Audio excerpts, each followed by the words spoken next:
fam, welcome back to Hold True Apologetics, where we seek answers to tough questions. I'm Daniel Storm here, I'm glad you're with us, and today we're dealing with the topic that we started last week that was focused on anxiety, all right? It's focused on anxiety. The reason I want to pick this topic and we want to deal with this is because I believe anxiety is something many people deal with, especially since COVID. COVID has heightened that in many people's lives. All right, maybe people that haven't dealt with it before are dealing with it now, and maybe those that have dealt with it are dealing with it more extreme now. Anxiety, depression, you fill in the blank. And so we looked at last week, what are some things that add to our anxiety or cause us to be anxious? We didn't look at everything, just a few. And then what is one step and one way to fight against anxiety? Now I encourage you to check out that video from last week. Now this week I want to deal with one other way, one other thing we can do to help us fight against anxiety. This is not answering everything, all right? Understand me, it's not answering everything. I'm just trying to give us steps to begin to fight against anxiety, fight against these things to try to just fill our lives, all right?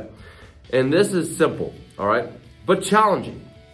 If I were to ask you, what occupies your thoughts and your mind, what would you say? What would you say? What do you think about? Because what we think about, what we allow occupy our mind, we eventually would do or become. That's why Paul, the Apostle Paul, states in 2 Corinthians 10:5, he says, we destroy every proud obstacle that keeps people from knowing God. And he says, we take captive rebellious thoughts and teach them to obey. What is he stating here? He says, take captive thoughts. It's a very active statement, all right? If taking captive thoughts that destroy us. Thoughts that are against what we're created to be. Thoughts that are against what God says about us and what He's called us to be. Now here's the problem. Here's the problem I find in my life many times and people's lives is that we're lazy when it comes to our thoughts. We're lazy when it comes to our minds. We just kind of let things occupy or let things just be there, and those things just sit and marinate in our minds, and eventually that impacts us and influences us in how we live. And many times we just allow our minds to be filled with mindless things, all right? And we listen and fill our lives with the teachings of, say, Netflix, or the teachings of Instagram, or the teachings of, we let our minds just be filled with those things and just sit there and marinate. And then we think about those things, and eventually we start believing those things, and then we start living those things. We fill our lives with all these thoughts and ideas from everywhere else. And then we wonder why we're stressed, anxious, and don't know what we're doing with lives at times. We fill our lives with things that often take life instead of give life. Now, this is not stating that Netflix or Instagram or these things are evil. It simply challenges us to stop and think, what do we allow to fill and occupy our minds?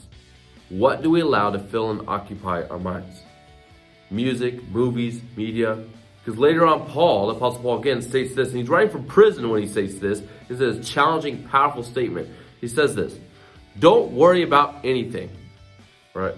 That first off, that's crazy. But he says, don't worry about anything. Instead, pray about everything, tell God what you need, and thank Him for all that He has done. Then you'll experience God's peace, which exceeds anything we can understand. His peace will guard your hearts and minds as you live in Christ Jesus. Isn't that what we want? We want the peace of mind. Peace. And now, dear brothers, hear this, and sisters, one final thing. Fix your thoughts on what is true, honorable, and right, and pure, and lovely, and admirable. Think about things that are excellent and worthy of praise. Do you hear what he's saying? He's saying the importance of what we fill and fix our mind upon is absolutely vital. What do we fill our minds with? Because many times what we do is we're lazy. We fill our minds with things that's just going to build our anxiety. We're constantly watching news of like, oh, this terrible thing, this terrible thing, this other thing. That's not saying knowing what's going on in the news is bad, but it's saying what are we constantly filling our minds with and allowing it to occupy space of our minds and our thoughts, because that will eventually dictate how we live and how we feel and the level of anxiety we have in our lives. We can't play dumb with just filling our lives with things that are nonsense or life-taking. We can't expect to fill a life with things that take life and then expect to be living a life, a full life that God's created us to. So my challenge again is, what do we fill our minds with? What occupies our thoughts? Because this is vital when it comes to issues such as anxiety and depression. What do we allow to fill and occupy our minds? And Paul is saying, fix your minds, fix your thoughts on things of God, things that give life, things that give life.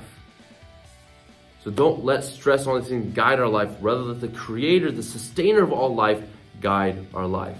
So what do you fix and occupy your minds on this week? That's my challenge for you as we go into this new week. Hope you guys have a good day.